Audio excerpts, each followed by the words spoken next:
Hello friends, आज मैं आपके साथ इंटरनेशनल इकोनॉमिक्स का एक टॉपिक लेके आया हूँ। टॉपिक का नाम है टर्म्स ऑफ ट्रेड और इस टॉपिक के सारे लिंक्स आपको डिस्क्रिप्शन में मिल जाएंगे। आप कोई भी वीडियो देखिए, नंबर वाइज देखिए तो ही आपको समझ आएगी। तो चलिए शुरू करते हैं। टर्म्स ऑफ ट्रेड होता क्या है? It refers to the rate at which the goods of one country are exchange for the goods of another country. Terms of trade वो टर्म्स हैं जिसपे एक कंट्री अपने गुड्स को एक्सचेंज करता है दूसरे कंट्री के साथ। समझ गए बात टेक्निकल टर्म्स में, ठीक है। It is a measure of the purchasing power of exports of a country in terms of imports. ये मैंने एक्सपोर्ट्स 2 बार लिख लिया, ठीक है। Exports of a country in terms of imports, इसका मतलब ये कि एक कंट्री जितना एक्सपोर्ट करके पैसा कमाती है उसके अंदर कितनी परचेजिंग पावर है एक्सपोर्ट्स के अंदर के उससे वो कितना ज्यादा इंपोर्ट्स कर सकती है, ठीक है। And is expressed as a relationship between export prices and import prices of the goods। और इस रिलेशन को export prices and import prices के थ्रू मेजर किया जाता है। In other words, we can say that terms of trade refers to the physical exchange ratio at which goods are exchanged for one another between the countries। तो simple words में घुमा फिरा के एक ही बात ये लिख रहे हैं कि जब भी एक कंट्री दूसरे कंट्री से एक्सपोर्ट अपना माल बेचती है उसके बदले वो बाकी कंट्री से या किसी भी कंट्री से इंपोर्ट कितना करती है, उसके एक्सपोर्ट्स के अंदर कितनी पावर है कि वो कितना इंपोर्ट्स कर सकते हैं। समझ गए बात? तो इसका फॉर्मूला है terms of trade it is equals to price of export divided by price of import into 100। PX यहाँ पे प्राइस ऑफ एक्सपोर्ट है और पीएम प्राइस ऑफ इंपोर्ट्स है, ठीक है। अब इसकी डेफिनेशन भी है डिफरेंट, तो मैंने पहली डेफिनेशन लिखी है। According to JS Mill, terms of trade illustrates an exchange relationship the terms upon which a country exchanges exports for imports। JS Mill कहते थे कि ये एक ट्रेड रिलेशनशिप दिखाता है। ये वो टर्म्स है जिसपे एक कंट्री जितना एक्सपोर्ट करती है उसके बदले जो भी उसे पैसा मिलता है उस पैसे से कितना इंपोर्ट्स करती है। तो एक्सपोर्ट और इंपोर्ट के बीच में रिलेशनशिप बताता है।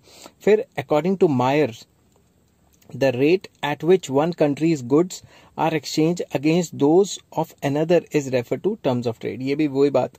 तो ये मैंने 2 डेफिनेशन इसलिए लिख ली कि अगर आपको 5 मार्क्स का क्वेश्चन आता है तो आप 2 डेफिनेशन लिखेंगे तो आपके बहुत अच्छे नंबर आएंगे। बात एक ही है। तो फिर लास्ट में कंक्लूजन 2 लाइनों का, terms of trade are use to measure gain और लॉस फ्रॉम इंटरनेशनल ट्रेड। तो टर्म्स ऑफ ट्रेड का इस्तेमाल किया जाता है गेन्स देखने के लिए और लॉसेस देखने के लिए जो इंटरनेशनल ट्रेड में हुआ है। सिंपल सी बात है, अगर आपने एक्सपोर्ट्स ज्यादा किए हैं और उनकी प्राइजेस भी हाई हैं तो बाहर से ज्यादा पैसा आया, उस पैसे से आपने इंपोर्ट जो है कम किए तो फिर आपके पास पैसा बच गया ना, तो आपको गेन हो गया। समझ की बात? और अगर इंपोर्ट्स ज्यादा करते हो, जैसे हम इंडिया में रहते हैं तो आपको पता है इंडिया बहुत ज्यादा इंपोर्ट कराती है और एक्सपोर्ट इतना ज्यादा ग्रो कर नहीं रहा है तो हमें लॉसेज होते हैं, ठीक है। हेलो फ्रेंड्स, आज मैं आपके साथ लेके आया हूँ इंटरनेशनल इकोनॉमिक्स का टर्म्स ऑफ ट्रेड का चैप्टर। इसमें हम टॉपिक जो है वो आज जो कर रहे हैं वो है फेवरेबल टर्म्स ऑफ ट्रेड। तो फेवरेबल टर्म्स ऑफ ट्रेड क्या होती है? मैंने टर्म्स ऑफ ट्रेड का आपको पिछली वीडियो में मीनिंग बताया क्या है। अगर आपको फिर से देखना है वो तो आप डिस्क्रिप्शन में जाके लिंक चेक कर सकते हैं और नंबर वाइज वीडियोस देख सकते हैं। तो चलिए शुरू करते हैं। Terms of trade becomes favourable when the price index of export is more than the price index of import। Simple words में, जो भी हम एक्सपोर्ट कर रहे हैं बीइंग अ कंट्री वो प्राइस ज्यादा होना चाहिए और जो हम इंपोर्ट कर रहे हैं उसका प्राइस कम होना चाहिए। तो जब भी ऐसा होगा तो हमें टर्म्स ऑफ ट्रेड फेवरेबल ही होंगी। एग्जांपल देता हूं। For example, price of exports, जो भी हम एक्सपोर्ट कर रहे हैं उसके प्राइसेस हैं लेट 150 और प्राइस ऑफ इंपोर्ट, जो चीजें इंपोर्ट कर रहे हैं उसके प्राइसेस हैं 100। तो अब अगर मैं 150 डिवाइडेड बाय 100 इंटू 100 करता हूं तो आंसर कितना है? 150। आंसर 100 से ज्यादा आया। जिसने इंडेक्स नंबर पढ़ा है उसको पता है 100 को एज अ बेस लेते हैं। तो ये 100 से कितना ज्यादा आ रहा है? 50 ज्यादा आ रहा है। This shows that 1 unit of export will give 50% more of imports then that of the old terms. जो ओल्ड टर्म्स चल रही हैं उनके हिसाब से जो करंट सिचुएशन को देखें तो एक unit of export 50% more of import हमें दे सकता है। आई होप ये टॉपिक आपको समझ आया होगा। सिंपल सा टॉपिक है कि भाई जो हम एक्सपोर्ट कर रहे हैं बाहर वहां से ज्यादा पैसे आए और जो इंपोर्ट कर रहे हैं वहां कम पैसे दिए तो हमें तो फेवरेबल ही रहेगा ना। तो आंसर जब भी 100 से ज्यादा आएगा तो हमारे लिए या कंसर्न कंट्री के लिए फेवरेबल रहेगा और जब भी 100 से कम आएगा तो वो अनफेवरेबल रहेगा। आई होप ये वीडियो आपको पसंद आई होगी। अगर पसंद आई है तो please like, share and subscribe. Next topic मैं लेके आऊंगा अनफेवरेबल टर्म्स ऑफ ट्रेड और इस चैप्टर के सारे लिंक आपको डिस्क्रिप्शन में मिल जाएंगे। हेलो फ्रेंड्स, आज मैं आपके साथ इंटरनेशनल इकोनॉमिक्स का एक और टॉपिक लेके आया हूँ। चैप्टर का नाम है टर्म्स ऑफ ट्रेड और टॉपिक का नाम है अनफेवरेबल टर्म्स ऑफ ट्रेड। तो टर्म्स ऑफ ट्रेड के पूरे चैप्टर के लिंक आपको डिस्क्रिप्शन में मिल जाएंगे। अगर आप सीधी ये वीडियो देख रहे हैं तो आप डिस्क्रिप्शन में जाएं और नंबर वाइज चेक करें, आपको सारा का सारा टॉपिक तभी समझ आएगा। तो सबसे पहले अनफेवरेबल टर्म्स ऑफ ट्रेड कब होता है? The terms of trade becomes unfavorable when the price of exports are less than price of import.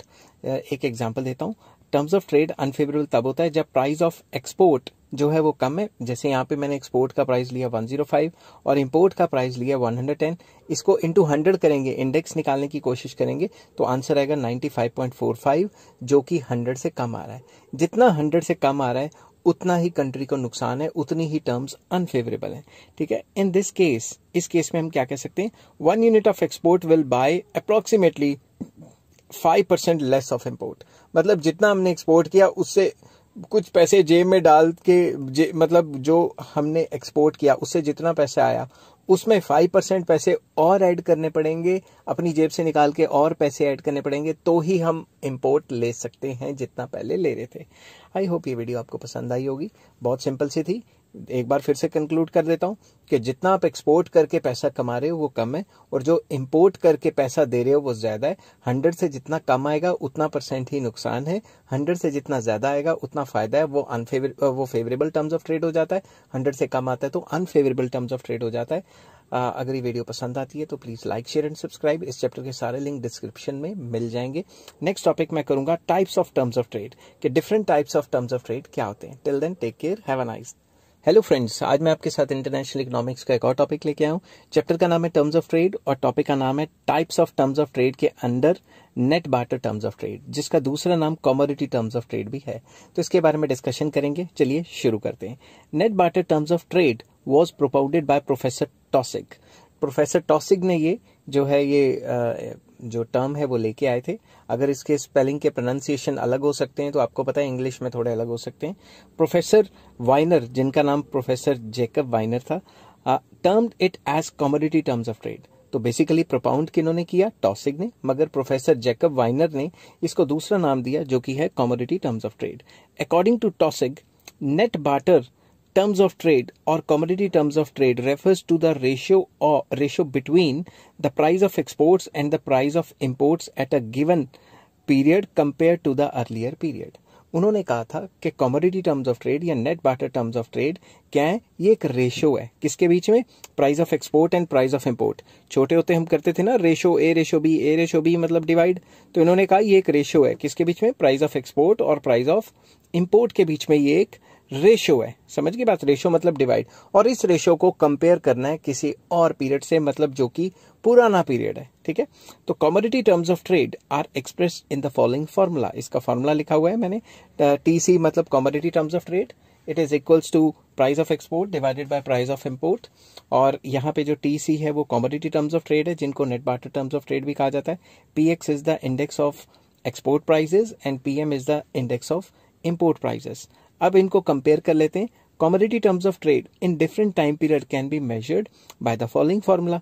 तो मैंने करंट टाइम पीरियड को लिख दिया price of x1 divided by price of import 1। x मतलब export, तो मैंने ऊपर लिखा है न्यूमरेटर में this side price of export 1 मतलब current year, price of import 1 मतलब करंट ईयर, और यहाँ पे मैंने 00 जो बेस ईयर है उसको मैंने पुराना साल ले लिया। ठीक है, अब मैं एग्जाम्पल से एक्सप्लेन करता हूँ। करंट ईयर में एक्सपोर्ट के जो प्राइसेस हैं PX1 that is 180 and PM1 is 120। इसको हम पुराने साल से कंपेयर करते हैं। और आपको अगर इंडेक्स नंबर की हल्की सी भी नॉलेज है तो आपको पता होगा कि इंडेक्स नंबर में बेस ईयर को 100 ही मानते हैं। तो अगर मैं इस साइड को डिवाइड करता हूँ लेफ्ट हैंड साइड को, तो ये आ जाएगा 1.5 और राइट हैंड साइड का आंसर आ रहा है 1, जिसका मतलब क्या है? It means that in the current year as against the base year commodity terms of trade are 50% favourable to the country. Country की फेवर में जा रहे हैं, क्योंकि अगर 1 और 1 बराबर आ जाता तो इनडिफरेंट हो जाते। मगर करंट में जो है एक्सपोर्ट्स ज्यादा है, प्राइस ऑफ एक्सपोर्ट ज्यादा है और प्राइस ऑफ इंपोर्ट कम है, तो कंट्री की फेवर में जा रहे हैं। In other words, as against the export in the base year, export in the current year get 50% more export imports. ठीक है, तो बेस ईयर के हिसाब से चलें तो एक्सपोर्ट इंपोर्ट बराबर था, मगर अगर करंट ईयर पे देखें तो जितने भी हम एक्सपोर्ट बेच रहे हैं उससे हम 50% और ज्यादा इंपोर्ट ले सकते हैं जितने पिछले साल ले रहे थे या पुराने टाइम पीरियड पे ले रहे थे. On the other hand, if the ratio of current year export price and import price indices has fallen to less than 1, अगर ये आंसर 1 से कम आता, ये जो 1.5 आ रहा है 1 से कम आता, तो ये अनफेवरेबल हो जाता. The commodity terms of trade would have become unfavourable for the country. क्योंकि आपको मैंने पहले ही बताया था ना कि एक तो 100 से कम आ रहा है तो अनफेवरेबल है, और यहाँ वाली साइड को डिवाइड कर रहे हैं तो 1 से कम आ रहा है तो अनफेवरेबल. ठीक है, अगर 1 से ज्यादा आ रहा है तो फेवरेबल. तो इसके बाद commodity terms of trade is an important and useful concept of terms of trade because ये इतना important क्यों है? Because through them changes in short period terms of trade can be easily measured. तो basically net barter terms of trade इतना important क्यों है? क्योंकि short term में जो भी changes होते हैं उसको हम measure कर पाते हैं इसके through. This concept is also used to measure the purchasing power of exports of a country in terms of import. तो इस कॉन्सेप्ट से हमें पता लग जाता है कि जितने भी एक्सपोर्ट एक पर्टिकुलर कंट्री कर रहा है, उससे जो भी पैसे कमा रहा है, उस पैसे से हमारी कंट्री की कितनी परचेजिंग पावर है, मतलब हम कितना इंपोर्ट कर सकते हैं उस पैसे से. अब ऐसा जरूरी नहीं है कि ये कंसेप्ट ही सब कुछ ही है, रब नहीं है ये कंसेप्ट, इसकी भी कुछ बुराइयां हैं. चलिए शुरू करते हैं. The principle of commodity terms of trade is based on export and import price indices. ये पूरा का पूरा concept price of export and price of import पे based है. It does not take into consideration the changes in the composition of foreign trade and quality of goods. ये हमें ये तो बताता ही नहीं कि हमने कौन कौन से गुड पहले एक्सपोर्ट करते थे और अब कौन कौन से गुड एक्सपोर्ट करते हैं या इंपोर्ट करते हैं. तो composition of export and import तो चेंज होता रहता है ना, उस चीज को ये कंसिडर बिल्कुल नहीं करता. मोर ओवर, अगर प्राइजेस बढ़ गए या कम हो गए, उससे क्वालिटी ऑफ गुड्स पे क्या फर्क पड़ा है उसको भी कंसीडर नहीं करता. Second point, the concept remains या concept examines short run changes only, it does not throw light in the long run. ये शॉर्ट रन की बात करता है, पिछले साल को इस साल से कंपेयर कर लेगा, पिछले क्वार्टर को इस क्वार्टर से कंपेयर कर लेगा, तो शॉर्ट पीरियड की डिस्कशन करता है. लॉन्ग टर्म में ये फेल हो जाता है concept. According to TOSIG, it is concerned with the export and import of goods and services alone. ये सिर्फ PX divided by PM, मतलब export and import of goods only and services only.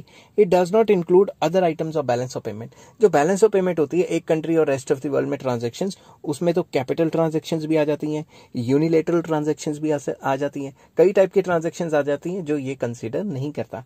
अब balance of payment में कौन कौन सी transactions आ जाती हैं? Macro economics के टॉपिक, मैक्रो इकोनॉमिक्स की ग्रेजुएशन नाम से प्लेलिस्ट है, उसमें मैंने बैलेंस ऑफ पेमेंट अच्छे से एक्सप्लेन किया हुआ है, आपको वो जाके एक बार अच्छे से करना चाहिए. ठीक है, नेक्स्ट आ जाता है, it ignores changes in productive efficiency which influence the terms of trade. अब ये पूरे के पूरे कंसेप्ट को बताते टाइम उसने ये कहा कि भाई प्राइस ऑफ एक्सपोर्ट इतना है, इंपोर्ट इतना है, पिछले साल से कंपेयर करो, कहानी खत्म. मगर अब आप खुद सोचो, प्रोडक्टिव एफिशिएंसी कंट्री की चेंज होती रहती है ना. अब इंडिया जो पुराने जमाने में टीवी बाहर से इंपोर्ट कराता था, कारें बाहर से इंपोर्ट कराता था, अब तो खुद बनाता है. तो प्रोडक्टिव एफिशिएंसी भी टाइम टू टाइम चेंज होती रहती है. Composition of goods of production भी टाइम टू टाइम चेंज होते रहते हैं, उस चीज को ये कंसीडर नहीं करता. आई होप ये वीडियो आपको पसंद आई होगी. अगर पसंद आई है तो please like, share and subscribe. Next topic मैं लेके आऊंगा gross barter terms of trade क्या होते हैं. हेलो फ्रेंड्स, आज मैं आपके साथ लेके आया हूँ इंटरनेशनल इकोनॉमिक्स का एक और टॉपिक. चैप्टर का नाम है टर्म्स ऑफ ट्रेड और टॉपिक का नाम है gross barter terms of trade. तो चलिए शुरू करते हैं. शुरू करने से पहले बता दूं, इस चैप्टर के सारे लिंक आपको डिस्क्रिप्शन में मिल जाएंगे, आप नंबर वाइज जाके चेक कर सकते हैं. तो चलिए शुरू करते हैं. Gross barter terms of trade was propounded by professor Taussig. जो प्रोफेसर टॉसिग है उन्होंने ही ये बनाया, जैसे net barter terms of trade बनाया था, under which instead of finding out the ratio of export price index and import price index, ratio of import quantity index and export quantity index is worked out. पिछले topic में जो इन्होंने net barter terms of trade बनाया था, उसमें price of export divided by price of import लिया था. तो यहाँ पे प्राइस ऑफ एक्सपोर्ट और प्राइस ऑफ इंपोर्ट की जगह उन्होंने किस चीज को फोकस किया है? Quantity of export, import and quantity of export. तो उल्टा है, एक तो प्राइस की जगह क्वांटिटी ले लिया और ऊपर रख दी इंपोर्ट और नीचे रख दी export. In simple words, we can say that it refers to the ratio between the quantity of import and export at a given period of time compared to earlier period. तो simple words में हम ये भी कह सकते हैं, ये एक रेशियो है quantity of imports divided by quantity of exports की, जिसको हम कंपेयर कर सकते हैं पुराने टाइम पीरियड से. ठीक है, तो इसका जो फॉर्मूला है, it is expressed as under. तो इसमें मैंने लिखा है TQ. TQ दिया हुआ है gross barter terms of trade, it is equals to QM, QM दिया हुआ है मैंने quantity of imports, and QX, QX दिया हुआ है मैंने क्वांटिटी ऑफ एक्सपोर्ट्स। ठीक है, तो इस तरीके से प्रेजेंटेशन रहेगी आपकी, तो अच्छे नंबर आ सकते हैं आपके। तो अब इसको अगर हम डिफरेंट टाइम पीरियड से कंपेयर करेंगे, पुराने टाइम पीरियड से, gross barter terms of trade in different time periods can be measured as follows. तो मैंने करंट टाइम पीरियड को 1 ले लिया, तो इधर लिख दिया क्वांटिटी ऑफ इंपोर्ट 1 मतलब current year, quantity of export 1 ratio, quantity of import 0 मतलब base year, and quantity of export 0। अगर मैं इसमें कोई इमेजिनरी वैल्यूज डाल के आपको एक्सप्लेन करने की कोशिश करूं, तो मैंने मान लो quantity of import current year में 1636 लिया है, क्वांटिटी ऑफ एक्सपोर्ट मैंने करंट ईयर में 122 लिया है, और quantity of import base year में 100 और एक्सपोर्ट भी बेस ईयर में 100। इसको सॉल्व किया तो 1.36 रेशियो 1 आ रहा है। It means that terms of trade in India have improved by 36%। इसका मतलब है कि टर्म्स ऑफ ट्रेड 36% पहले से बढ़ गए हैं, और we can say that India gets 36% more of import in exchange of its goods. मतलब कि अगर एक्सपोर्ट की क्वांटिटी नीचे है और इंपोर्ट की क्वांटिटी ऊपर है, तो इसका मतलब ये है कि जितना हम एक्सपोर्ट कर रहे हैं, मतलब एग्जांपल समझाता हूं, 100 रुपए का माल एक्सपोर्ट कर रहे हैं, तो उसके बदले 136 रुपए का इंपोर्ट खरीद पा रहे हैं। समझ गए बात? तो हमारा कितना फायदा हो रहा है? 36% का। टेक अनदर एग्जाम्पल, एक दूसरा एग्जाम्पल लेते हैं। ये दोनों साइड्स तो मैंने सेम रखी हैं, करंट ईयर बेस ईयर। अब मैंने ऊपर जो इंपोर्ट है वो 131 ले लिया और नीचे एक्सपोर्ट 136। यहाँ पे दोनों साइड 100 ही है, तो ये आ गया 0.96। तो इसका मतलब क्या है? इसका मतलब ये है कि कम हो गया ना 1 से, तो इसका मतलब ये है कि हमें 4% का नुकसान हो रहा है। अनफेवरेबल है टर्म्स ऑफ ट्रेड हमारे लिए, कि जितना भी हमने एक्सपोर्ट किया उससे जब इंपोर्ट खरीदने गए तो 4% कम आया। इसका मतलब ये है कि हमें 4% का कहीं ना कहीं लॉस हो गया। आई होप ये टॉपिक आपको समझ आ रहा होगा। अब इसकी क्रिटिसिज्म करते हैं। टॉसिक included unilateral transactions in the gross barter terms of trade which cannot be treated like normal trade। अब टॉसिक ने यहाँ पे यूनिलेटरल ट्रांजैक्शंस डाल दिए हैं ग्रॉस बार्टर सिस्टम में, जब आप इसका एक्सटेंसिव मॉडल पढ़ते हो। बट ये जो यूनिलेटरल ट्रांसफर्स होते हैं या यूनिलेटरल ट्रांजैक्शंस होती हैं, ये वन साइडेड होती हैं और इसको ट्रेड की तरह ट्रीट नहीं करते मोस्ट ऑफ द इकोनॉमिस्ट्स। तो इस वजह से काफी क्रिटिसिज्म इनको झेलनी पड़ी। दूसरा, gross barter terms of trade do not provide any clue of payment of capital and its effect. तो बेसिकली ग्रॉस बार्टर जो टर्म्स ऑफ ट्रेड है, इसके अंदर जो कैपिटल पेमेंट्स हैं और उसका असर क्या रहेगा इकोनॉमी पे या ट्रेड पे, वो बिल्कुल डिस्कस नहीं किया गया। Third, like net barter terms of trade, gross barter terms of trade do not attach any importance to changes in the quality of goods। तो पुराने जमाने में जो क्वालिटी ऑफ गुड्स थे अर्लियर टाइम में, और इस टाइम में जो क्वालिटी ऑफ गुड्स हैं, उनको भी बात ही नहीं की गई कि क्वालिटी पहले से डिटेरियोरेट हुई है या अच्छी हुई है या उतनी रही है। उस टॉपिक पे कोई बात ही नहीं हुई है। तो क्या पता पुराने टाइम पे अच्छी क्वालिटी का कम खरीदते हैं, मगर आजकल क्वांटिटी बढ़ा दी है और क्वालिटी घटिया हो गई है। इस टाइप की कोई बात नहीं हुई। ठीक है, आई होप ये वीडियो आपको पसंद आई होगी। अगर पसंद आई है तो please like, share and subscribe. Next topic मैं आपके साथ लेके आऊंगा income terms of trade. Hello friends, आज मैं आपके साथ लेके आऊँ इंटरनेशनल इकोनॉमिक्स का एक और टॉपिक।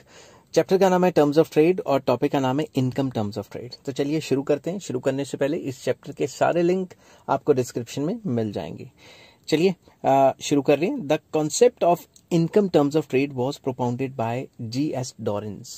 ये कॉन्सेप्ट देने वाले G.S. डॉरेंस थे। This concept is Indeed N improved version of net commodity terms of trade. ये जो कॉन्सेप्ट है, ये जो net commodity terms of trade, net barter terms of trade या कॉमोडिटी टर्म्स ऑफ ट्रेड, जो इससे पहले मैंने आपको करवाया है, जिसके लिंक डिस्क्रिप्शन में मिल जाएंगे, उससे थोड़ा सा एक स्टेप ऊपर है। ये क्या कहता है? According to this concept, income terms of trade can be calculated by multiplying net barter terms of trade by the index of quantity exported. तो जो पुरानी जो टर्म्स ऑफ ट्रेड थी, वो सिर्फ प्राइस की बात करी जा रही थी। इसने कहा प्राइस के साथ साथ क्वांटिटी भी तो बताओ जितनी एक्सपोर्ट की है। तो ये क्वांटिटी को भी फोकस करता है, तो ये एक स्टेप ऊपर आ जाता है। तो इनकम टर्म्स ऑफ ट्रेड का फॉर्मूला TY होता है, इनकम टर्म्स ऑफ ट्रेड। इसका फॉर्मूला है TC मतलब commodity terms of trade into quantity of export, जिसको QX लिखा है। अगर जो TC है, जिसको हम कॉमोडिटी टर्म्स ऑफ ट्रेड कहते हैं, इसका फॉर्मूला मैं आपको पहले भी करा चुका हूं, जिसके लिंक डिस्क्रिप्शन में है। जो TC है, इसका formula price of export divided by price of import और मल्टीप्लाई बाय इसको क्वांटिटी ऑफ एक्सपोर्ट से करेंगे तो इनकम टर्म्स ऑफ ट्रेड आ जाएंगे। ठीक है, तो अब मैं आगे चलता हूँ, आगे चल के इसको बताता हूँ, ये थोड़ा सा और इसको हम इलेबोरेट करते हैं। Increase in income terms of trade is N index of the fact that now the country will receive more imports in exchange of exports. अब आप खुद सोचो, अब इनकम टर्म्स ऑफ ट्रेड ज्यादा आएंगे अगर हम क्वांटिटी ऑफ एक्सपोर्ट बढ़ा देंगे, तो प्राइस और इसकी क्वांटिटी को मल्टीप्लाई करेंगे तो आंसर ज्यादा आएगा, और नीचे वाला प्राइस ऑफ इंपोर्ट छोटा होगा तो आंसर बड़ा आएगा। जितना ज्यादा ऊपर वाली न्यूमरेटर आइटम बड़ी होगी और डिनोमिनेटर छोटी होगी उतना ज्यादा आंसर आएगा, और जितना ज्यादा आंसर आएगा उतना ही फेवरेबल रहेगा। तो ये हमें बताता है कि जब भी आप ज्यादा एक्सपोर्ट करते हो क्वांटिटी को और उसकी प्राइसेस भी हाई रहती हैं तो उस पर्टिकुलर कंट्री के लिए फेवरेबल होता है, और जब उसके पास ज्यादा पैसा आता है उस पैसे से वो और ज्यादा इंपोर्ट्स खरीद पाती है। In other words it can be said that in context of exports its capacity to import has increased. तो जितना ज्यादा एक्सपोर्ट करेगा, जितनी ज्यादा क्वांटिटी एक्सपोर्ट करेगा और प्राइसेस भी आएंगे, उतनी उसकी इंपोर्ट करने की कैपेसिटी पर्टिकुलर कंट्री की बढ़ जाएगी। बट क्या इसकी क्रिटिसिज्म है? बिल्कुल है जी। क्रिटिसिज्म में कौन कौन से पॉइंट आ जाते हैं? The concept of income terms of trade does not throw any light on the profits and losses of international trade. ये सिर्फ ये बता रहा है कि हम भाई ज्यादा क्वांटिटी बेच रहे हैं, उसके बदले ज्यादा क्वांटिटी खरीद लेंगे, हमें प्रॉफिट हुआ लॉस हुआ इसकी तो बात ही नहीं कर रहा। ठीक है, the concept of income terms of trade is a narrow concept, छोटा कॉन्सेप्ट है, तंग कॉन्सेप्ट है। क्यों? Index of income terms of trade relates to the capacity of imports as being dependent only on export. ये थोड़ी तंग theory है, ये नैरो माइंडेड थ्योरी है। ये कह रही है कि भाई हम जितना भी इंपोर्ट करवा सकते हैं वो सिर्फ हम जितना एक्सपोर्ट करेंगे उसी पे ही डिपेंड करता है। समझ गई बात? It is not related to the total income capacity of the country. ये तो डिस्कस ही नहीं कर रही कि अगर हमारे पास और भी इनकम सोर्सेज हैं तो वो पैसे को इस्तेमाल करके भी तो हम इंपोर्ट कर सकते हैं। जरूरी थोड़ा ना जो बाहर से एक्सपोर्ट करके पैसे कमाए उसी से ही इंपोर्ट करेंगे। समझ गए ना बात? आई होप ये वीडियो आपको पसंद आई होगी। अगर पसंद आई है तो please like, share and subscribe. Next topic मैं आपको करवाऊंगा single factorial terms of trade. Hello friends, आज मैं आपके साथ इंटरनेशनल इकोनॉमिक्स का एक और टॉपिक लेके आया हूँ। चैप्टर का नाम है टर्म्स ऑफ ट्रेड और टॉपिक का नाम है single factorial terms of trade. तो चलिए शुरू करते हैं। शुरू करने से पहले बता दूं, इस चैप्टर के सारे लिंक आपको डिस्क्रिप्शन में मिल जाएंगे। चलिए शुरू करते हैं। The concept of single factorial terms of trade was propounded by Professor Jacob Weiner। जो single factorial terms of trade है, ये कॉन्सेप्ट कौन लेके आए थे?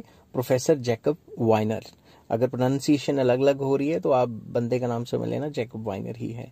Productive efficiency of the factors of production has been ignored in commodity terms of trade. जो पुरानी commodity terms of trade या पुरानी टर्म्स ऑफ ट्रेड के जितने भी टाइप्स हैं, उसमें जो प्रोडक्टिव एफिशिएंसी है फैक्टर की, जो फैक्टर्स ऑफ प्रोडक्शन है जो एक्सपोर्ट कर रहे हैं, उनकी प्रोडक्टिव एफिशिएंसी को कंसीडर नहीं किया गया। But factorial terms of trade depends upon the productive efficiency of the factors of production. But अगर इधर देखें तो जो भी प्रोडक्टिव एफिशिएंसी है उसको कंसीडर किया जा रहा है। कैसे? According to single factorial terms of trade, the ratio of the export price index to the import price index should be adjusted for the changes in the productivity of a country to factor used in the production of export. Simple words में कि जो export और import का जो price index है उसको adjust करना चाहिए फैक्टर्स ऑफ एक्सपोर्ट के साथ। तो सिंपल वर्ड्स में जो पुराना फॉर्मूला था कमोडिटी टर्म्स ऑफ ट्रेड का या net barter terms of trade का, उसको कमोडिटी टर्म्स ऑफ ट्रेड के फॉर्मूले को बस फैक्टर्स ऑफ एक्सपोर्ट से मल्टीप्लाई करना है, एफएक्स से मल्टीप्लाई करना है, जो कि है index of productivity of export goods industry. कि जो एक्सपोर्ट गुड्स इंडस्ट्री है उसमें क्या प्रोडक्टिविटी चल रही है। तभी तो इसका नाम है single factorial terms of trade. मतलब ये सिर्फ सिंगल, मतलब सिर्फ एक्सपोर्ट के फैक्टर्स की प्रोडक्टिविटी को मेजर करता है। तो ऊपर जो फॉर्मूला है उसमें मैंने लिखा हुआ है TS single factorial terms of trade, TC commodity terms of trade, PX index of price of exports, PM index of price of imports. और इसके बारे में थोड़ा सा और इलेबोरेशन करते हैं। If commodity terms of trade of a country have been unfavorable at a given time, अगर कोई भी ऐसी सिचुएशन आ जाती है जहां पे हमारा जो commodity terms of trade है वो unfavorable हो जाता है, then it does not necessarily mean that economic condition of the country has been worse। अगर हमारा commodity terms of trade खराब हो गया, unfavorable हो गया, इसका मतलब ये नहीं कि हमारी इकोनॉमी का बेड़ा गर्क हो गया। ठीक है, एग्जाम्पल देता हूं। For example, if the value of export of a country falls by 10% against the value of imports, then the commodity terms of trade will fall. ये तो सबको पता है कि अगर हमारी एक्सपोर्ट की वैल्यू गिर गई 10% से और इंपोर्ट की वैल्यू 10% से बढ़ रही है और उसकी 10% से गिर गई तो हमें तो नुकसान ही होगा, ठीक है ना। टर्म्स ऑफ ट्रेड का आंसर 100 से कम आएगा। But if the productivity of export goods, productivity किसकी बढ़ गई, export goods of the country increases by more than 10%, economic condition of the country concern will become much better than before. Example समझाता हूं आपको। ये कह रहा है कि अगर इसमें 10% फॉल आ गया और मान लो ये गिवन रही, ठीक है, अगर ऊपर वाले में 10% की गिरावट आ गई और नीचे वाला सेम रहा तो हमारा ओवरऑल जो नेट रिजल्ट होगा इसको सॉल्व करके वो तो अनफेवरेबल आएगा। बट अगर हमारे एक्सपोर्ट्स की जो एक्सपोर्ट करने वाले फैक्टर्स हैं उनकी प्रोडक्टिविटी 10% से बढ़ जाती है तो हमारे को नुकसान नहीं होगा। तो ये कह रहे हैं कि जब भी आप फेवरेबल या अनफेवरेबल चीज देखते हो तो फैक्टर्स ऑफ एक्सपोर्ट की प्रोडक्टिविटी भी देखो। That is single factoral terms of trade will improve. Single factorial मतलब सिर्फ एक्सपोर्ट के फैक्टर्स की बात हो रही है, ठीक है। It is also because fall in the value of export will be compensated by less cost of production of these export goods. तो अगर उनके प्राइजेस 10% गिर गए हैं एक्सपोर्ट के गुड्स के, तो अगर हमारे जो एक्सपोर्ट वाले फैक्टर्स एफिशिएंट हैं, प्रोडक्टिव हैं, तो कॉस्ट भी तो उनकी 10% गिर गई होगी ना। Hence despite fall in the commodity terms of trade, the economic condition of the country will not deteriorate because of the increase in the productivity of factors. तो प्राइजेस के गिरने से फर्क नहीं पड़ेगा क्योंकि प्रोडक्टिविटी ऑफ फैक्टर्स बढ़ने की वजह से कॉस्टिंग भी 10% गिर गई है। आई होप ये आपको समझ आ रहा होगा, ठीक है। अब इसका क्रिटिसिज्म क्या है? The greatest shortcoming of single factoral terms of trade is that it does not take into consideration potential domestic cost of production of input industries of importing country. तो ये जो इंपोर्टिंग कंट्री, जो बाहर से import कर रही है country, उसके फैक्टर्स की कॉस्ट नहीं कंसिडर कर रहा। समझ गए बात? जो इंपोर्ट कर रही है उसके पोटेंशियल कॉस्ट नहीं बता पा रहा। ये सिर्फ एक ही कंट्री की बात बता रहा है कि हमारे एक्सपोर्ट है जी, हमारे एक्सपोर्ट है, हम एफिशिएंट बन गए जी। समझ गए बात? Its other defect is that it is very difficult to obtain necessary statistics to collect the productivity index. अब जो कंट्रीज जो कंट्री के अंदर कंपनीज एक्सपोर्ट करती हैं, हम किस किस कंट्री के पास जा जाके मैं उल्टा बोल गया, जो कंपनीज एक्सपोर्ट करती हैं किसी भी एक गिवन कंट्री में, अब हम सारी एक्सपोर्ट की इंडस्ट्रीज के पास जा जाके उनकी प्रोडक्टिविटी मेजर करेंगे। कौन डाटा देता है? इतना डाटा तो कोई प्रोवाइड नहीं करेगा। तो इट इज़ वेरी डिफिकल्ट कि हम उनका प्रोडक्टिविटी इंडेक्स निकाल पाएं। आई होप ये वीडियो आपको पसंद आई होगी। अगर पसंद आई हो तो please like, share and subscribe. इस चैप्टर के सारे लिंक आपको डिस्क्रिप्शन में मिल जाएंगे। और नेक्स्ट टॉपिक मैं करूंगा 2 factoral terms of trade. Hello friends, आज मैं आपके साथ इंटरनेशनल इकोनॉमिक्स का एक और टॉपिक लेके आया हूँ। चैप्टर का नाम है टर्म्स ऑफ ट्रेड और टॉपिक का नाम है 2 फैक्टोरल टर्म्स ऑफ ट्रेड। तो इस चैप्टर के सारे लिंक आपको डिस्क्रिप्शन में मिल जाएंगे, आप नंबर वाइज जाके चेक कर सकते हैं। The concept of 2 factoral terms of trade was propounded by professor Jacob Viner. Again Jacob Viner ने सिंगल फैक्टोरल और 2 फैक्टोरियल दोनों के दोनों दिए थे with a view to remove the shortcomings of single factoral terms of trade. उन्होंने single factoral terms of trade में सिर्फ productivity index of export industry ही इंक्लूड किया था।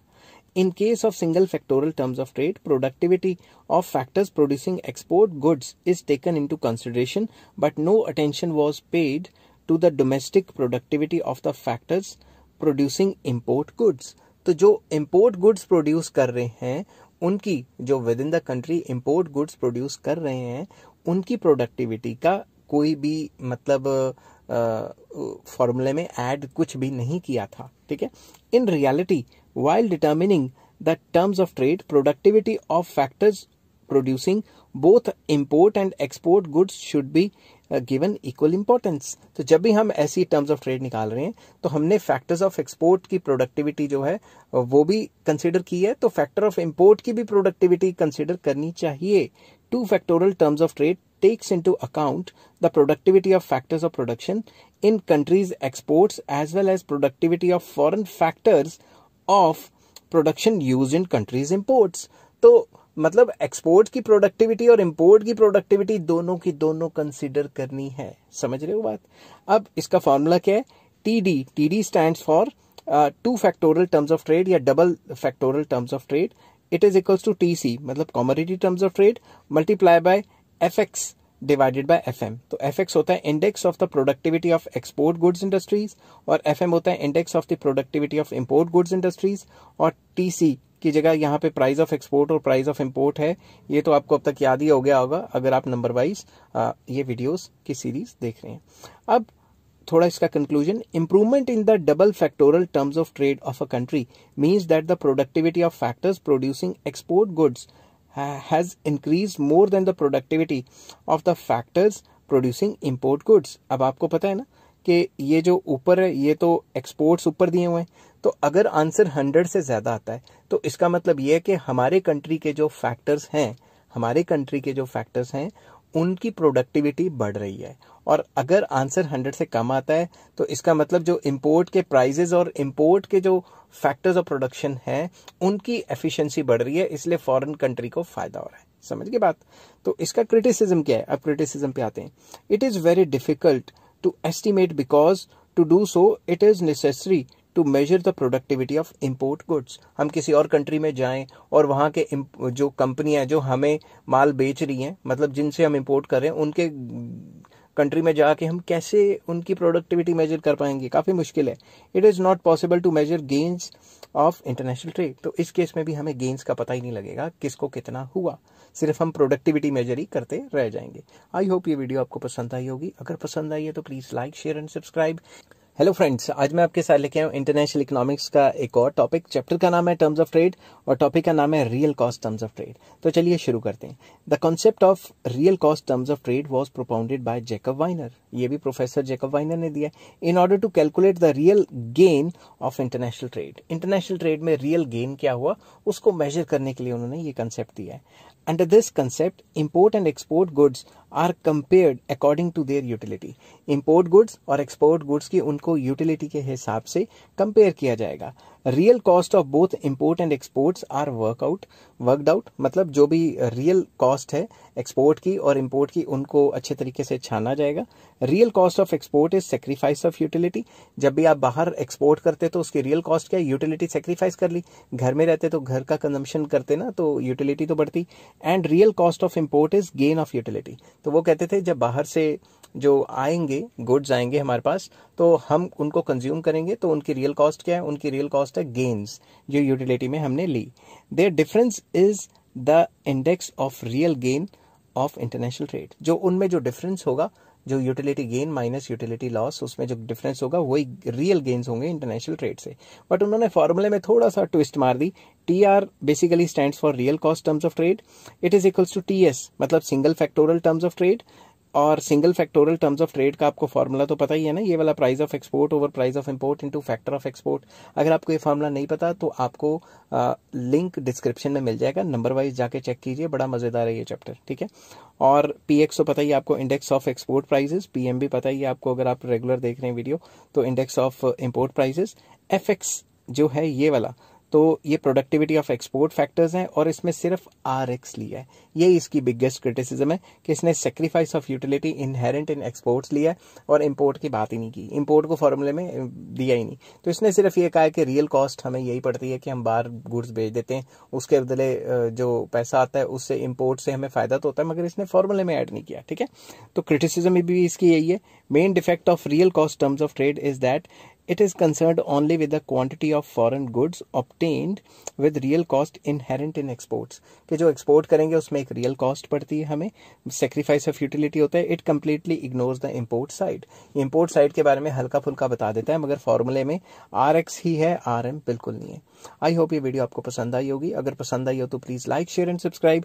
इस चैप्टर के सभी लिंक आपको डिस्क्रिप्शन में मिल जाएंगे। नेक्स्ट टॉपिक में आपके साथ डिस्कस करूंगा utility terms of trade. Hello friends, आज मैं आपके साथ लेके आया हूँ इंटरनेशनल इकोनॉमिक्स का एक और टॉपिक। चैप्टर का नाम है टर्म्स ऑफ ट्रेड और टॉपिक का नाम है यूटिलिटी टर्म्स ऑफ ट्रेड। तो चलिए शुरू करते हैं।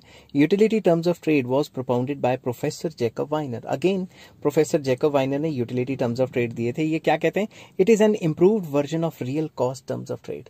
जो इससे पहले मैंने करवाया है, जिसका लिंक डिस्क्रिप्शन में मिल जाएगा, real cost terms of trade, उससे एक स्टेप थोड़ा सा ऊपर है। Under utility terms of trade, real cost of import have also been given importance along with the real cost of exports। इसमें क्या, पुराने में क्या था, सिर्फ रियल कॉस्ट ऑफ एक्सपोर्ट ली गई थी, इंपोर्ट्स के बारे में डिस्कस नहीं किया गया था, ठीक है, अब शुरू करते हैं। Utility terms of trade is the index of relative utility of imports and domestic commodities foregone to produce it. तो बेसिकली ये क्या है, ये यूटिलिटी की टर्म्स में देखता है कि हमने डोमेस्टिक कमोडिटीज को कितना फॉरगो किया इंपोर्ट की यूटिलिटी को गेन करने के लिए। इसका जो फॉर्मूला है that is equal to TU, मतलब utility terms of trade, it is equals to TR, मतलब real cost terms of trade, into U क्या है, index of relative utility of imports and domestic commodities. ठीक है, अब ध्यान से देखिए, अब ये जो TR है यहाँ पे, इसका फॉर्मूला अगर मैं एलैबोरेट करूं तो ये बन जाएगा PX बाय PM। PX क्या होता है, index of price, index of export prices divided by PM, index of import prices, into FX मतलब एक्सपोर्ट प्रोडक्टिविटी, एंड RX जो कि utility forgone to produce the export goods. तो basically ये सारे फार्मूले पुराने हैं, बस एक एक चीज उसमें ऐड करते जा रहे हैं और उसी से फार्मूले को खतरनाक बनाते जा रहे हैं। ठीक है, Robinson has also called it real terms of trade. Robinson जो है उन्होंने इसको रियल टर्म्स ऑफ ट्रेड भी कहा है। This concept is needed at that time when a country seeks to increase her export by cutting down her consumption. तो ये concept तब ज्यादा इंपॉर्टेंट हो जाता है जब हर एक कंट्री चाहता है कि मेरे एक्सपोर्ट बढ़ जाएं और जो मैं बाहर से इंपोर्ट करा रहा हूं उनको कट डाउन करूं। तो वो कट डाउन करते हुए देखता है कि जो इंपोर्ट्स की जो यूटिलिटी है मेरे लिए वो कितनी मैं कम कर सकता हूं। समझ के बात। अब इसकी बुराई है, बिल्कुल बुराई है इसकी criticism. Utility terms of trade is an unrealistic concept. Utility and disutility can not be measured precisely, both concepts are subjective. तो किसी को एक्सपोर्ट से कोई यूटिलिटी है, किसी को बिल्कुल यूटिलिटी नहीं है, किसी की डिसयूटिलिटी है। ये जो यूटिलिटी का कॉन्सेप्ट है ये सब्जेक्टिव है, depends on person to person, country to country. तो यूटिलिटी को मेजर कैसे करेंगे? मेरे लिए जिस चीज की यूटिलिटी है क्या पता आपके लिए बिल्कुल भी ना हो। मैं बाहर से किताबें मंगाने को तैयार हूँ, मगर कोई जो शराबी है वो कह रहे हैं नहीं मैंने बाहर से शराबें मंगवानी है। कोई सिगरेट पीने वाले वो कह रहे हैं कि मैं बाहर से सिगरेट और हाई फाई ब्रांड की पीऊंगा। तो हर एक इंसान की अपनी अपनी यूटिलिटी है, वैसे ही हर एक कंट्री की अपनी अपनी यूटिलिटी है। यूटिलिटी एक सब्जेक्टिव कॉन्सेप्ट है जो कि कभी स्टेबल नहीं रह पाएगा। समझ की बात। आई होप ये वीडियो आपको पसंद आई होगी। अगर पसंद आई है तो please like, share and subscribe. इस चैप्टर के सारे लिंक मैं डिस्क्रिप्शन में दे दूंगा। और नेक्स्ट टॉपिक जो मैं डिस्कस करूंगा वो है factors influencing terms of trade. Hello friends, आज मैं आपके साथ एक टॉपिक लेके आऊँ इंटरनेशनल इकोनॉमिक्स का, और चैप्टर का नाम है टर्म्स ऑफ ट्रेड, और टॉपिक जो कि लॉन्ग क्वेश्चन में आता है इसका नाम है, टॉपिक का नाम factors influencing terms of trade, या factor affecting terms of trade, या determinants of terms of trade. ऐसी कौन सी चीजें जो टर्म्स ऑफ ट्रेड को असर डालती हैं, ये लॉन्ग क्वेश्चन आ सकता है और जिस हिसाब से आपने लिखना है मैंने हूबहू वैसे ही लिखा हुआ है। तो सबसे पहले terms of trade here refers to commodity terms of trade। यहाँ पे terms of trade को हम सिर्फ commodity terms of trade या net barter terms of trade की तरह ही लेंगे। Terms of trade of a country do not always remain favorable और unfavorable। किसी भी कंट्री में, क्योंकि टाइम एंड सिचुएशन लगातार चेंज होती रहती है, कंट्री में जो टर्म्स ऑफ ट्रेड है वो फेवरेबल भी होते रहते हैं, बीच बीच में अनफेवरेबल भी होते रहते हैं। Several types of changes takes place in the internal conditions of a country also bring about changes in the terms of trade। Within the country कई टाइप के चेंजेस होते रहते हैं और इन चेंजेस की वजह से टर्म्स ऑफ ट्रेड भी टाइम टू टाइम चेंज होते रहते हैं। Following factors mainly influence the terms of trade. Terms of trade following factor से असरदार होता है। Number 1, reciprocal demand. Very important topic, reciprocal demand. चलिए शुरू करते हैं। According to professor JS Mill, terms of trade depends on reciprocal demand. जो JS Mill थे वो कहते थे जो टर्म्स ऑफ ट्रेड है किसी भी कंट्री के, वो रेसिप्रोकल डिमांड पे डिपेंड करते हैं। Reciprocal demand in turn depends upon the elasticity of demand and supply of import and export of a country. जो रेसिप्रोकल डिमांड है वो किस पे डिपेंड करती है? Import and export of the country में। अब रेसिप्रोकल डिमांड क्या है? हम किसी कंट्री को कुछ चीज बेचते हैं तो उसके बदले क्या लेते हैं? रेसिप्रोकल मतलब उल्टा। तो रेसिप्रोकल डिमांड किस पे डिपेंड करती है? Elasticity of demand and elasticity of supply पे। ठीक है, इंपोर्ट एंड एक्सपोर्ट की। अब वो कैसे असरदार होती है वो मैं फॉलोइंग हेडिंग्स में डिस्कस करूंगा। Their effects can be studied as under. First heading बनाइए elasticity of demand. It can be further discussed under 2 headings. इसमें फर्स्ट हेडिंग है elasticity of demand for exports. ध्यान से समझना, एक्सपोर्ट मतलब जो हम कंट्री से बाहर माल भेज रहे हैं उसकी elasticity. Other things being constant, if the demand for export of a country is less elastic, then the terms of trade will be in its favor। अगर जो भी हम माल बाहर भेज रहे हैं उसकी डिमांड लेस इलास्टिक है, मतलब फ्लेक्सिबल कम है, लोगों ने खरीदना ही खरीदना है बाहर सामान, तो हमारे लिए तो फेवरेबल हुआ। On the other hand, if demand for export is more elastic, अगर मोर इलास्टिक है, वो खरीद भी सकते हैं, नहीं भी खरीद सकते, फ्लेक्सिबल डिमांड है, तो हमारे लिए ये अगेंस्ट गया और हमारे टर्म्स ऑफ ट्रेड अनफेवरेबल रहेंगे। दूसरी तरफ elasticity of demand for imported goods, जो हम बाहर से सामान मंगवा रहे हैं उसका इलास्टिसिटी पे कैसे असर पड़ता है। Terms of trade will be favourable to a country whose demand for imports are more elastic. मान लो मैं बाहर से कोई सामान मंगा रहा हूँ, उसकी डिमांड क्या है, इलास्टिक। अगर प्राइजेस ऊपर नीचे होगी, मैं कहूंगा मैंने नहीं खरीदना, तो इंपोर्टेड गुड कम आएंगे ना कंट्री में, तो कंट्री के लिए क्या है, फेवरेबल है अगर डिमांड इलास्टिक है। और on the other hand if the demand for imported goods या इंपोर्ट इज लेस इलास्टिक, मतलब मुझे इंपोर्टेड गुड्स चाहिए ही चाहिए, उसके बगैर मेरा गुजारा नहीं है, तो हमारे टर्म्स ऑफ ट्रेड क्या हो जाएंगे, अनफेवरेबल, क्योंकि हम प्राइजेस जो भी हो बाहर से तो खरीदेंगे ही खरीदेंगे, तो इंपोर्ट्स ज्यादा होने के पूरे चांसेस रहेंगे। दूसरी तरफ elasticity of supply, elasticity of supply भी किस तरीके से असर डालता है, ये मैंने दो सब हेडिंग्स में डिस्कस किया है। इसमें पहला पॉइंट आ जाता है elasticity of supply of export goods, ठीक है, जो मैं बाहर एक्सपोर्ट कर रहा हूं उसकी इलास्टिसिटी ऑफ सप्लाई कैसे है। If the supply of exports is less elastic, जो सप्लाई है, जो मैं बाहर भेज रहा हूं गुड्स, जो बाहर एक्सपोर्ट कर रहा हूं उसकी सप्लाई लेस इलास्टिक है, the terms of trade will be unfavourable. क्यों? क्योंकि मुझे सप्लाई करनी है, चाहे प्राइस कम मिले चाहे प्राइस ज्यादा मिले, सप्लाई में फ्लेक्सिबिलिटी कम है ना। तो जब सप्लाई में फ्लेक्सिबिलिटी कम है तो क्या हुआ, जो मेरी जो टर्म्स ऑफ ट्रेड है वो अनफेवरेबल रहेंगे। And if it is more elastic the same will be favourable. अगर सप्लाई इलास्टिक होगी, मतलब मैं अपनी मर्जी से भेजूं या नहीं भेजूं, ठीक है, अगर मेरे हाथ में सप्लाई रहेगी, मैं फ्लेक्सिबल रहूंगा, तो जो सप्लाई करने वाली कंट्री है उसके लिए वो फेवरेबल रहता है। तो जब भी सप्लाई इन इलास्टिक होती है तो इतना ज्यादा फायदा नहीं होता, जब भी सप्लाई इलास्टिक होती है तो फायदा ज्यादा होता है सप्लायर को। Next, elasticity of supply of import goods. Import goods में क्या है, if the supply of imports is less elastic terms of trade will be favourable. अगर जिस कंट्री से हम बाहर से सामान मंगवा रहे हैं उसकी सप्लाई क्या है, लेस इलास्टिक, मतलब उन्होंने करनी है, उनके पास कोई ऑप्शन ही नहीं है, तो उनको कम प्राइस भी मिलेगा तब भी उन्होंने करनी है सप्लाई, ठीक है ना। तो कहने की बात ये होती है कि अगर हमें बाहर से सप्लाई आनी है तो हमें क्या होगा, हमें फेवरेबल टर्म्स ऑफ ट्रेड रहेंगे। And if the supply of import is more elastic, अगर वो इलास्टिसिटी में आ गई तो terms of trade will be unfavourable, इस केस में टर्म्स ऑफ ट्रेड अनफेवरेबल हो जाएंगे। अब नेक्स्ट आ जाता है all the 4 types of elasticities are collectively called elasticity of reciprocal demand and they have important influence on the terms of trade. और ये सारी की सारी इलास्टिसिटीज टर्म्स ऑफ ट्रेड को अच्छी तरह से असर डालती हैं, समझ की बात। नेक्स्ट आ जाता है size of demand. Terms of trade are also influenced by the changes in the size of demand for import and export. जो terms of trade है वो export import के size के ऊपर भी depend करती हैं। कैसे? Other things remain same या constant with the increase in the demand for exports of a country, prices of export will increase as against the price of import and hence terms of trade will be favorable. अगर बाहर की चीज हम बाहर जो बेच रहे हैं, बाहर हमारी चीज की डिमांड बहुत ज्यादा बढ़ गई तो हमारी चीजों के बाहर प्राइसेस भी बढ़ जाएंगे, और जब प्राइसेस बढ़ेंगे एज कंपेयर टू इंपोर्ट तो हमें तो फायदा ही होगा ना, बाहर से ज्यादा पैसा आएगा।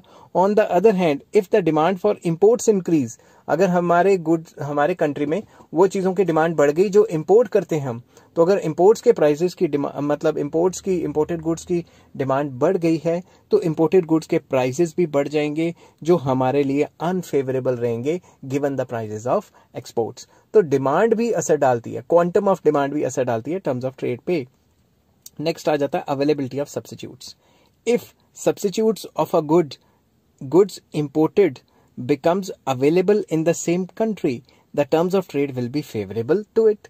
अगर जो चीजें हम बाहर से इंपोर्ट कर रहे हैं उनका सब्स्टिट्यूट हमें विद इन द कंट्री मिल गया तो हमारे लिए तो फेवरेबल है ना, ठीक है ना। तो टर्म्स ऑफ ट्रेड फेवरेबल हो सकते हैं। कैसे?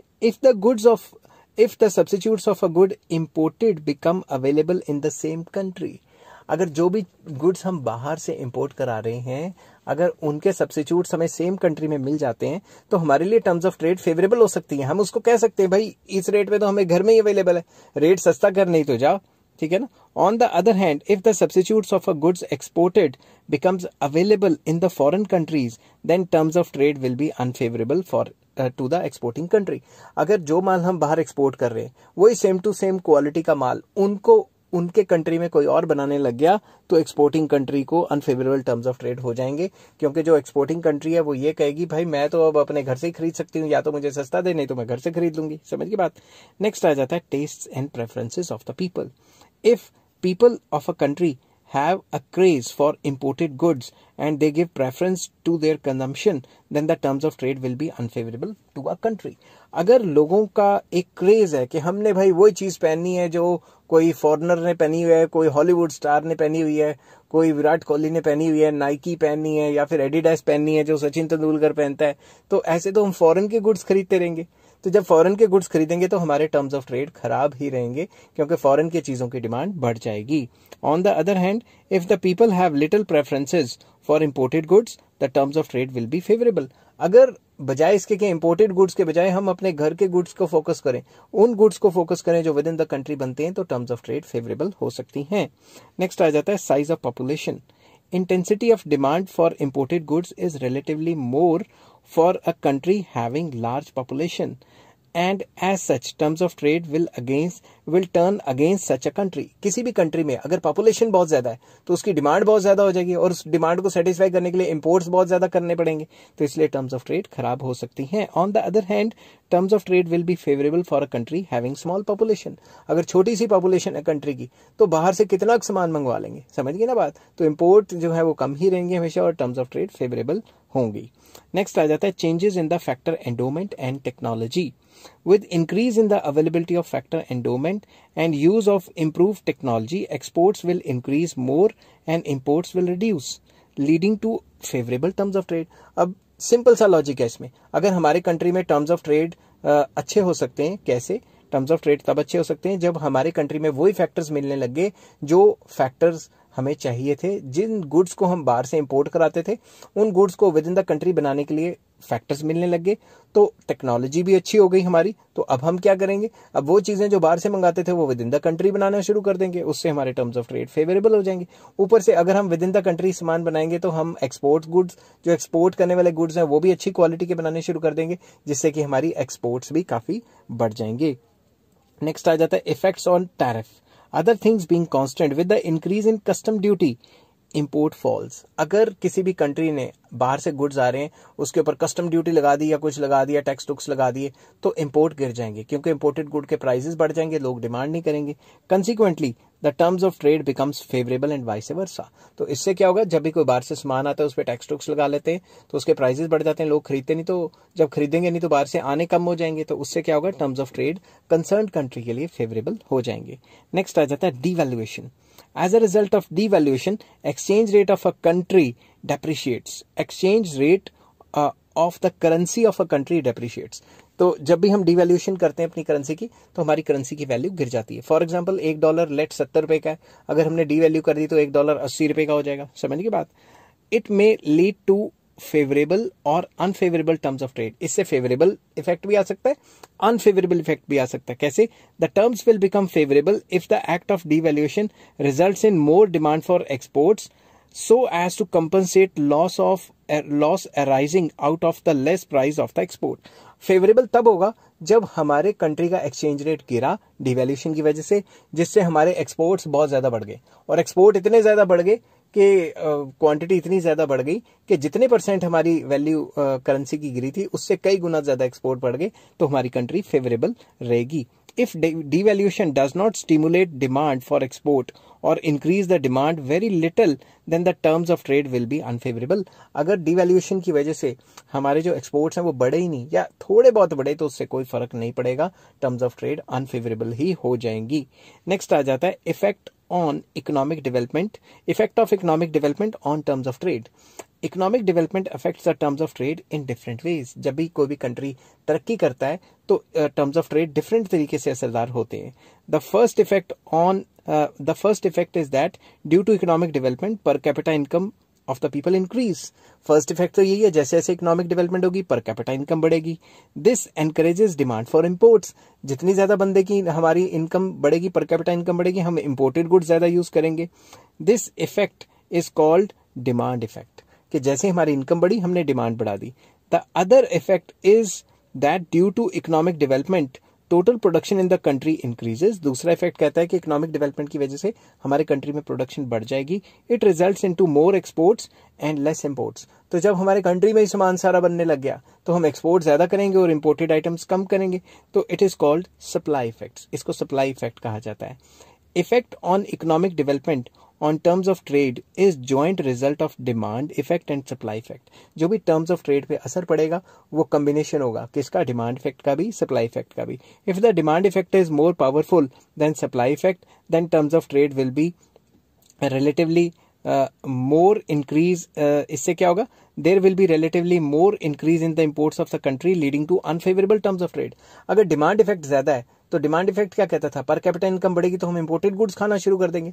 तो अगर डिमांड इफेक्ट सप्लाई इफेक्ट से ज्यादा है तो टर्म्स ऑफ ट्रेड अनफेवरेबल हो जाएंगी, क्योंकि हम बाहर से काफी सारा सामान मंगवा के खाना शुरू कर देंगे, इंपोर्ट बढ़ जाएंगे।